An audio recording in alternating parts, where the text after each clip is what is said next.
Next we have Pool B, and we had a clash between the leaders of the Group B, Wojtaszek and Fedoseev, who both had 2.5 points. We had a Queen's Gambit here. After d4, knight f6, c4, e6, knight f3, d5, knight c3, bishop e7, and now bishop f4. Now black castles and white goes e3. This is very often played in top level. Very solid line for both sides. Now black goes for knight bd7, and Wojtaszek chose a3.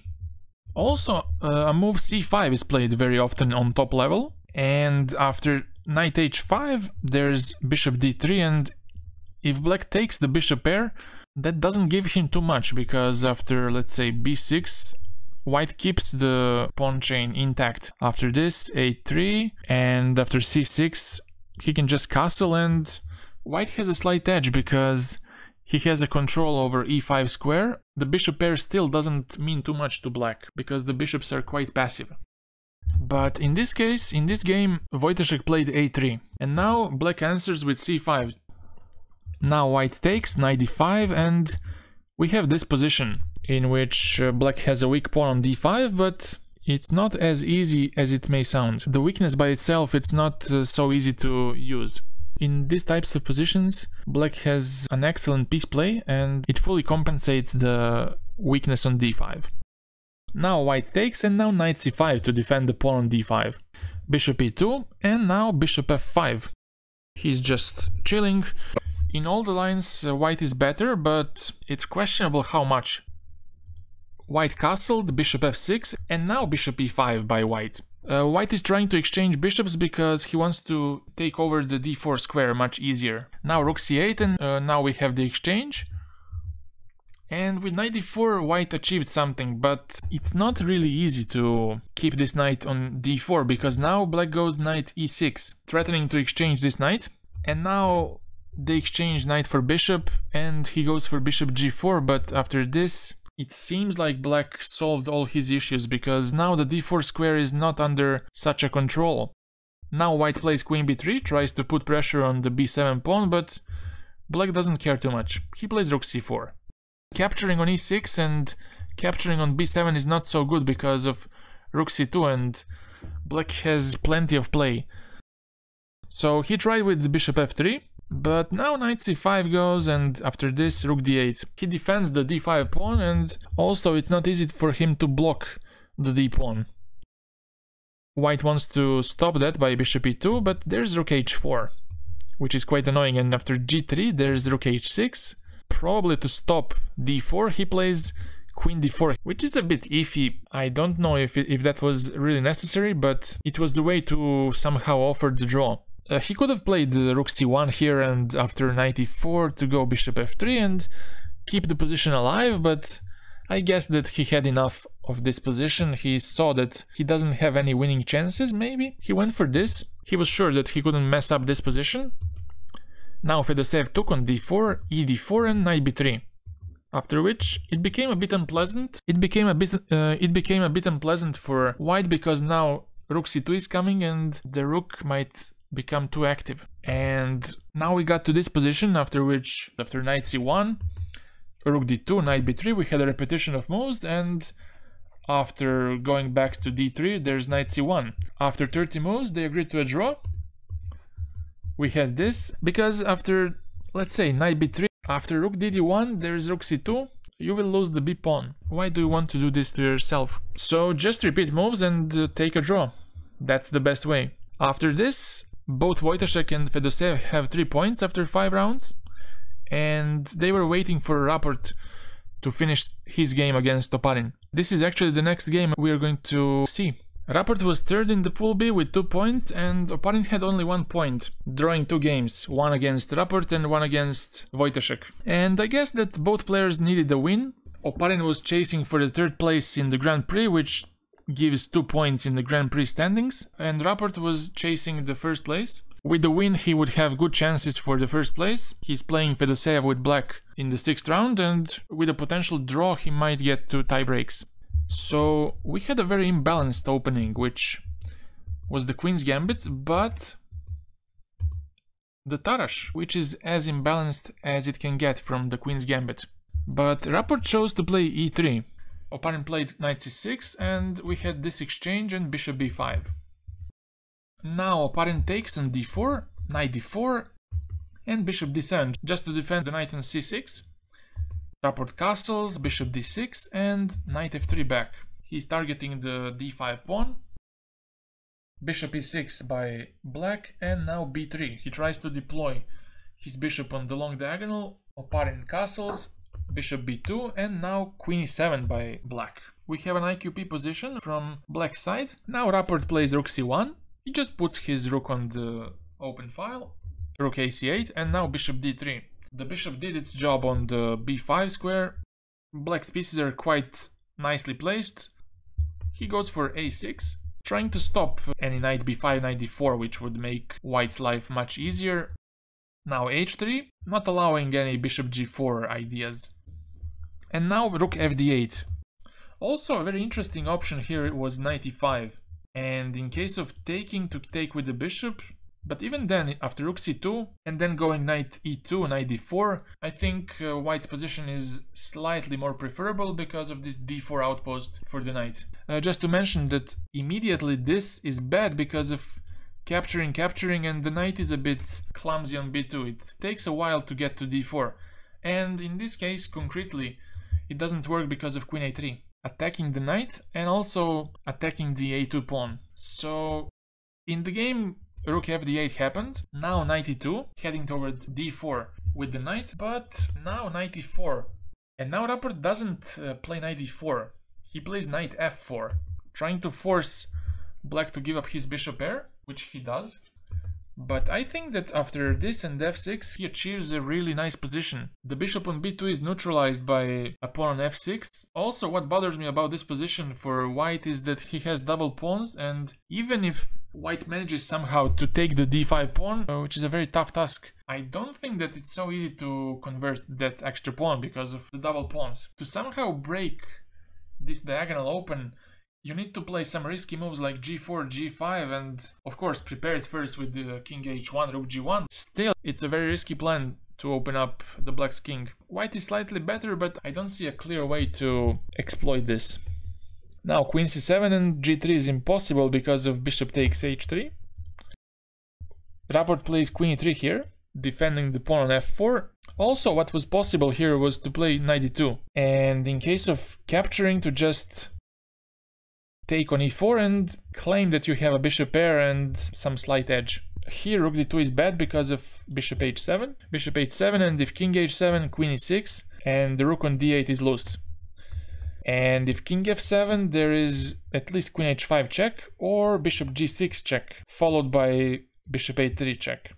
So he went for queen e3, a nice move, rook e8. Now he's heading for bishop f5 and some discovered attacks on the e-file. Now bishop b1 by Rapport, bishop f5, and now it becomes a bit unpleasant for white. There's knight g3 as a threat. It's possible for white to go knight d4 here. And after bishop g6 to go f5, bishop f7, and after this, white is still slightly better because this knight on e4 cannot be eternally on e4.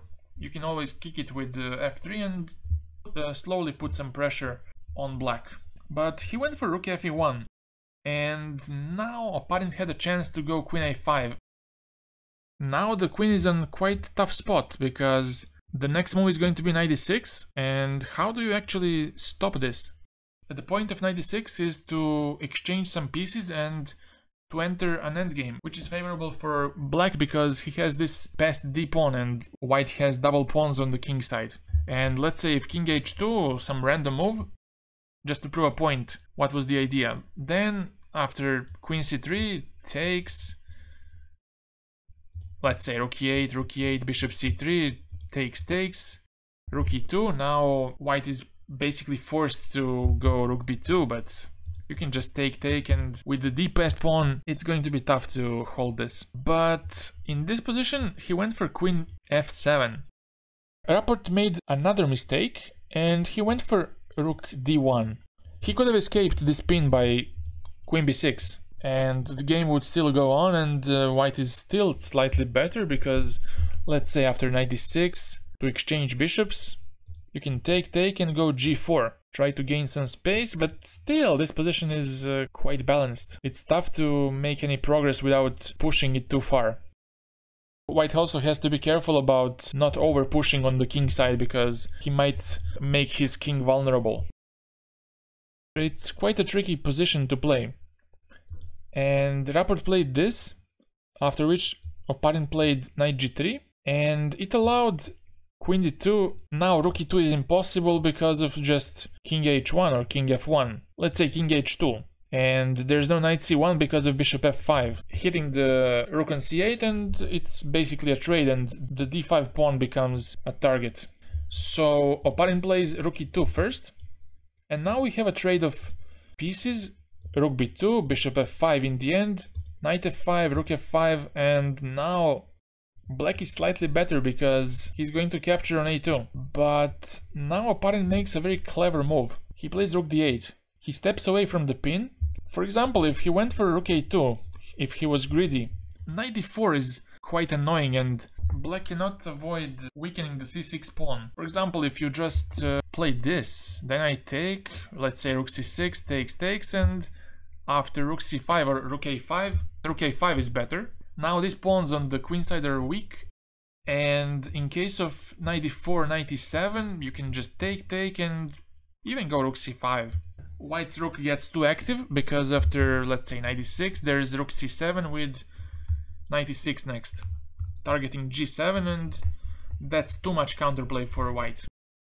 So first, Oparin plays rook d8, very clever. The a2 pawn doesn't run away. You can go rook a1, but do you really want to commit your rook to a1 when there's always some move like knight b4? Also, rook on f5 is quite awkward there, and you can even trap it like rook c2 and king f7, g6. It's a bit embarrassing for the rook.